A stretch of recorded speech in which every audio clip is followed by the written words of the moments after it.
पंथा अनुचरेम सूर्या चंद्रमसाविव पुनर्धदता घनता जानता संगमे मही।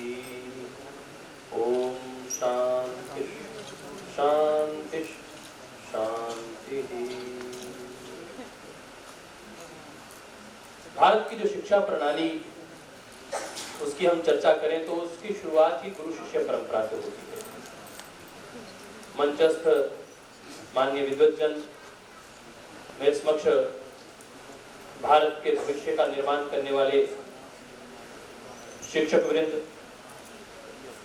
आदरणीय नड्डा जी, सुमेर जी, भाई पवन जी,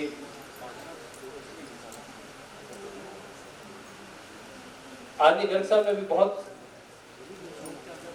विस्तार के साथ आपको भारत की नई शिक्षा नीति के विषय में और उसकी चुनौतियों के विषय में अपनी वार्ता को आगे बढ़ाया। हमारा विषय था integration of higher educational institutions with the schools. देखिए, मेघालय ने जो काम अपना करना था वो तो कर गया, भारत की जो शिक्षा पद्धति को तोड़ने का। और वो शिक्षा पद्धति कौन सी थी? वो शिक्षा पद्धति थी गुरुकुल शिक्षा पद्धति। भारत के 7,30,000 जनपद थे। 7,30,000 जनपदों में हर जनपद में अपना एक गुरुकुल होता था। गुरु शिष्य परंपरा से पढ़ाया जाता था। भगवान राम ने गुरुकुल में शिक्षा अर्जित की, भगवान कृष्ण ने गुरुकुल में शिक्षा अर्जित की। मैं पिछले दिनों उज्जैन गया, संदीपनी का गुरुकुल देखने का अवसर प्राप्त हुआ, जहाँ योगेश्वर कृष्ण पढ़े। आज उस परंपरा को दोबारा जीवंत करने की आवश्यकता है। और जब ये बात आती है, मैं क्योंकि श्रद्धेय स्वामी रामदेव जी महाराज के पावन सानिध्य में 15 साल कार्य करने का मुझे अवसर मिला, पतंजलि योगपीठ में कार्य करने का अवसर मिला। हमने शिक्षा के क्षेत्र में एक नया प्रयोग आरंभ किया है। और वो प्रयोग अभी आगे जैसे गर्ग साहब कह रहे थे कि जो बच्चा सीखता है वो पहले 6 से लेकर 10 साल के बीच में सबसे अधिक सीखता है। उसके बाद तो केवल प्रोग्रेस करता है। जो उसकी लर्निंग का मैक्सिमम जो कालखंड है वो 6 से 10 वर्ष का कालखंड है। और हम इस पे काम कर रहे हैं। आपको जानकर अचरज होगा कि 6 से 10 साल के बच्चे को हम वेद कंठस्थ करवा रहे हैं, गीता कंठस्थ करवा रहे हैं। 2 साल के अंदर गीता कंठस्थ, वेद कंठस्थ। जो हमारी श्रुति परंपरा थी, लोग कहा करते थे अरे 4 वेद, 20,000 मंत्र कैसे लोगों को याद है? अष्टाध्यायी के 2,500 मंत्र सूत्र याद कैसे हैं? आज श्रद्धेय स्वामी जी महाराज के सामने बड़े बड़े जो नोबेल विजेता हैं वो आके खड़े होते हैं और पूछते हैं कि आपका माइंड और इस प्रकार कैसे हम इनोवेटिव सोचते हैं, थॉट प्रोसेस कैसे बढ़ता है? ये भारत की गुरुकुल शिक्षा पद्धति है। अष्टाध्यायी के 2,500 सूत्र आगे और पीछे से कहीं से पूछ लीजिए। हमारे गुरुकुल के विद्यार्थी से आप पूछिए गीता के किसी श्लोक का आगे और पीछे से कहीं से पूछिए कौन से अध्याय का कहां से सूत्र है, बताएगा। आप एक्सीलेंस की बात कर रहे हैं। महर्षि अरविंदो की हम बात करें, यदि शिक्षा के क्षेत्र में पहला क्रांतिकारी कदम इस आधुनिक युग में किसी ने रखा तो महर्षि अरविंद का नाम आएगा उसमें। अरविंद जी का जो ये ऑरोविल आप पांडिचेरी में जाकर देखेंगे, मैं उनके विद्यालय में गया, विद्यालय के विद्यार्थियों से मिला, अलग प्रकार की शिक्षा पद्धति है साहब। बच्चों को अलग प्रकार से सिखाया जाता है। ह्यूमन एक्सीलेंस की बात आती है, अतिमानस चेतना की बात आती है। अतिमानस चेतना माने एक सामान्य व्यक्ति और फिर मानव और महामानव और देव बनने की प्रक्रिया, ये है शिक्षा की योजना। परंतु हम कहीं खो गए उस सारे नाते को लेकर। आज हम स्कूल्स और हायर इंस्टीट्यूशंस को जोड़ने की जहां तक बात कर रहे हैं, बहुत अच्छा सुझाव है। आज 2-2, 4-4 एकड़ में एक विद्यालय बनता है, फिर 2-4 एकड़ में वहीं पर एक हायर इंस्टीट्यूशन खड़ा होता है। एक तो इंफ्रास्ट्रक्चर का सबसे बड़ा लाभ होगा यदि हम एक ही जगह पर स्कूल और हायर इंस्टीट्यूशंस को एक साथ स्थापित करने का प्रयास करते हैं। सबसे बड़ा लाभ यदि होगा तो इंफ्रास्ट्रक्चर का लाभ होगा। और दूसरा सबसे बड़ा लाभ होगा और वो है ह्यूमन एक्सीलेंस का। जो रिसोर्स पर्सन है, आदरणीय हमारे प्राध्यापक आदरणीय वीसी साहब कह रहे थे कि एक अच्छा अध्यापक तब बन सकता है जब व्यक्ति बच्चों से प्रश्न करे। बच्चा प्रश्न तब करता है जब वो जिज्ञासु होता है। मैं गीता जी का अध्याय 7 का 14वां श्लोक यदि उद्धृत करूं तो भगवान कृष्ण कहते हैं 4 प्रकार के लोग होते हैं, एक जिज्ञासु, एक आर्त, और उसमें भी जो जिज्ञासु की बात आती है, आर्त की बात आती है, अर्थात अर्थी जो पैसे कमाने के लिए मेरे पास आते हैं, उस एंगल से सोचते हैं। और एक है ज्ञानी। 4 प्रकार के लोग, और उसमें से भगवान श्री कृष्ण कहते हैं ज्ञानी जो चौथा व्यक्तित्व है वो मुझे सर्वप्रिय है। अर्थात जो आप लोग यहाँ पर बैठे हैं ज्ञान महाकुंभ में, तो यह ईश्वर को सबसे प्रिय व्यक्तित्व है जो ज्ञान के माध्यम से अपने चेतना को और दिव्य करने का प्रयास कर रहे हैं। तो हम अब बात करते हैं कि एक्सीलेंस तो होगा, ह्यूमन एक्सीलेंस, जब हम प्रश्न करेंगे।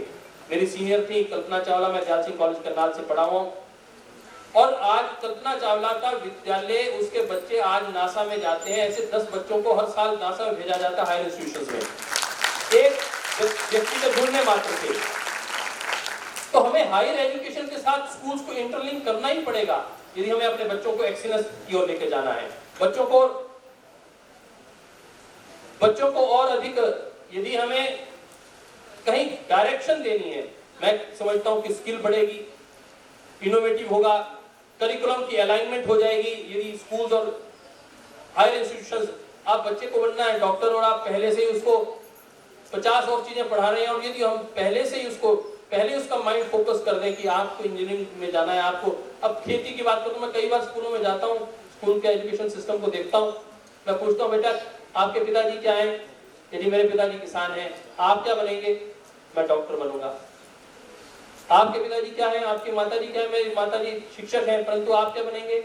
मैं डॉक्टर या इंजीनियर बनूंगा। व्यक्ति की पहचान 2 ही चीजें, डॉक्टर, इंजीनियर या कुछ और। क्या किस लिए बनेंगे? कि जहां पैसा ज्यादा होगा। आज बड़ा व्यक्ति कौन है? जिसका पैसा ज्यादा है। प्रभावी व्यक्ति कौन है? जिसके पास पावर ज्यादा है। पैसे और पावर से ऊपर उठकर जब हम ज्ञान की पूजा करने लग जाएंगे, ज्ञानी व्यक्ति का समाज में सम्मान बढ़ा देंगे, निश्चित रूप से लोगों के डायरेक्शन बदल जाएगी, थॉट प्रोसेस बदल जाएगा।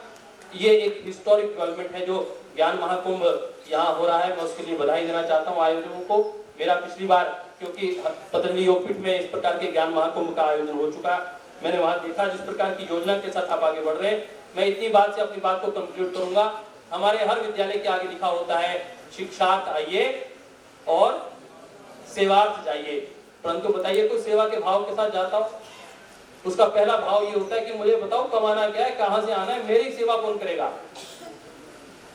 यहां से शुरुआत होती है। इस भाव को बदलने की आवश्यकता है। मुझे लगता है कि भारत के इस जो आध्यात्मिक प्रवृत्ति है इसको जागृत करने की आवश्यकता है। भारत पूरी दुनिया में टेक्नोलॉजी में शायद उतनी तेजी से लोगों का नेतृत्व नहीं कर पाए, परंतु पूरी दुनिया आएगी भारत के पास जब उसके आध्यात्मिक जीवन को समझने के लिए, उसकी शांति को और योग को सीखने के लिए पूरी दुनिया आज भारत के पास आना चाहती है। मुझे लगता है एक अवसर है भारत को आगे बढ़ने का, आध्यात्मिक चेतना को जागृत करने का, और शिक्षा में आध्यात्मिकता को लाकर शिक्षा की यात्रा को विद्या तक लेके जाने का। दोनों शब्द बड़े अलग हैं। शिक्षा लेके जाती है भौतिक उन्नति की ओर और विद्या लेकर जाती है आध्यात्मिक उन्नति की ओर। मुझे लगता है कि जो माँ से शुरू होती है वो शिक्षा होती है, और जो गुरु पर जाकर खत्म होती है वो विद्या होती है। आइए हम शिक्षा से विद्या तक की यात्रा को पूरा करें, माँ से गुरु तक की यात्रा को पूरा कर पाए, और फिर हम कह पाए गुरु ब्रह्मा गुरु विष्णु गुरुर्देवो महेश्वरः गुरु साक्षात परब्रह्म तस्मै गुरुवे नमः। इतना ही कहते हुए मैं शिक्षा के महाकुंभ में एक चिंता मुझे अवश्य रहेगी कि स्कूल जब हायर एजुकेशन के साथ जुड़ेगा, एक चिंता अवश्य रहेगी, और वह चिंता बहुत आवश्यक है, क्योंकि विज्ञान उपहार भी है हमारे लिए वरदान भी है और अभिशाप भी है। कहीं ऐसा ना हो कि ये स्वच्छंद वातावरण, ये नगण्यता जो हमारे हायर एजुकेशन इंस्टीट्यूशन का पार्ट बन गई है, जो ड्रग एडिक्शन बन गई है पार्ट, कहीं वो हमारे बच्चों के जीवन को प्रभावित ना कर दे, उसको और खराब ना कर दे। इस चिंता को साथ लेकर मैं ये विचार आपके सामने छोड़ के जा रहा हूँ कि बच्चों की जो संस्कारशाला है वो सुबह 7 बजे स्कूल में माता पिता भी उठ जाते हैं, बच्चों को 7 बजे स्कूल भेजते हैं, परंतु कोई कॉलेज सुबह 9 बजे से पहले नहीं लगता। तो ये जो आलस्य तिमिर का जो वातावरण है और अनुशासनहीनता का वातावरण है, वो हम हायर एजुकेशन इंस्टीट्यूशन से ना लेकर संस्कारों के साथ बच्चों को जोड़कर और उनको स्किल सिखा पाएं, उनको और ऑब्जेक्टिव सिखा पाएं। इतना ही मुझे कहना है। जय भारत, जय भारत की।